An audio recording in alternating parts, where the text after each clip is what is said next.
Betrayal or divine plan? Judas' choice and the mystery of free will. The sun hung low over Jerusalem, bathing the courtyard in a haze of gold and dust. Judas Iscariot stood at the edge of the temple steps, his fingers trembling around a leather pouch. The 30 pieces of silver inside clinked faintly, each sound a hammer striking his conscience. Across from him, Jesus stood serene, his eyes steady, cutting through the chaos of the gathering crowd. Peter, ever the protector, gripped the hilt of his sword, his face a storm of rage and disbelief.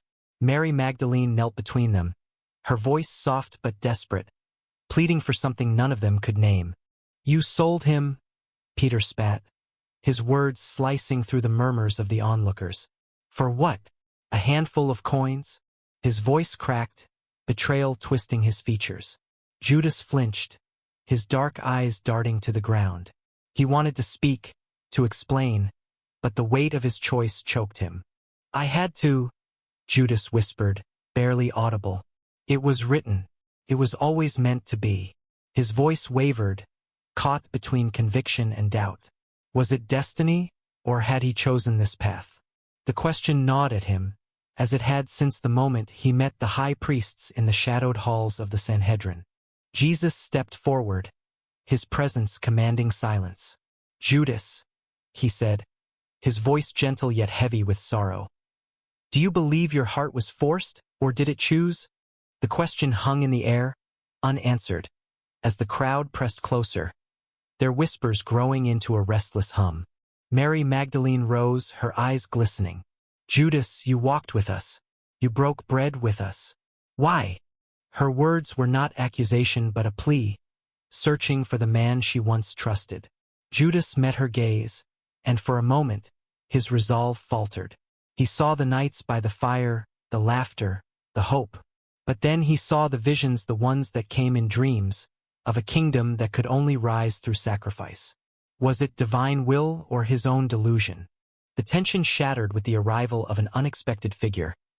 Eli, a young boy from Bethany, no older than 12, who had followed Jesus with wide-eyed devotion.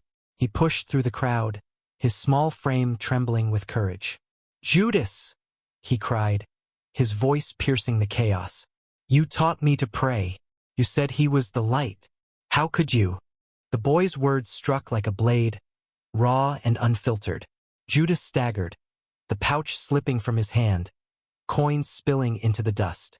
The crowd gasped, some jeering, others silent, as the silver glinted in the sunlight. Peter lunged forward, his sword half drawn, but Jesus raised a hand. "Enough," he said, his voice steady but firm. "What is done is part of a greater plan, or perhaps it is simply the choice of a man. Only Judas can answer that." He looked at Judas, not with anger, but with a love that burned worse than any condemnation. Judas fell to his knees, his hands clawing at the earth. "I thought it was right," he choked out.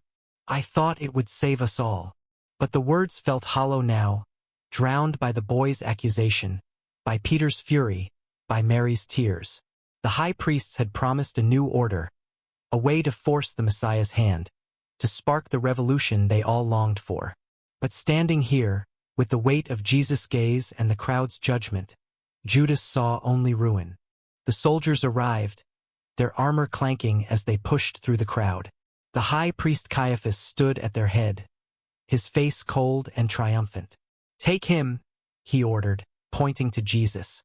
But his eyes lingered on Judas, a flicker of disdain passing through them.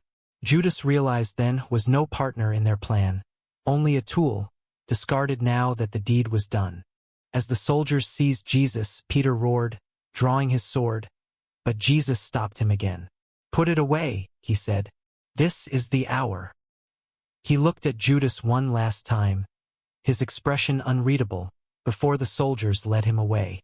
Mary Magdalene wept, her hands covering her face, while Eli stood frozen, tears streaking his dust-covered cheeks. Judas remained on his knees, alone in the courtyard as the crowd dispersed. The pouch lay abandoned, its contents scattered like his hopes.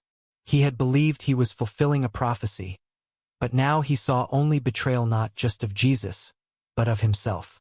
The visions that had driven him felt like lies, and the divine plan he clung to crumbled under the weight of his own choices. Hours later, under the shadow of a gnarled tree outside the city, Judas stood alone. The rope in his hands was coarse, the knot deliberate. He had sought to spark a revolution, to force God's hand, but all he had done was unravel everything he loved. As the sun dipped below the horizon, casting the world in crimson, he made his final choice. The story of Judas lingers, a wound that never fully heals.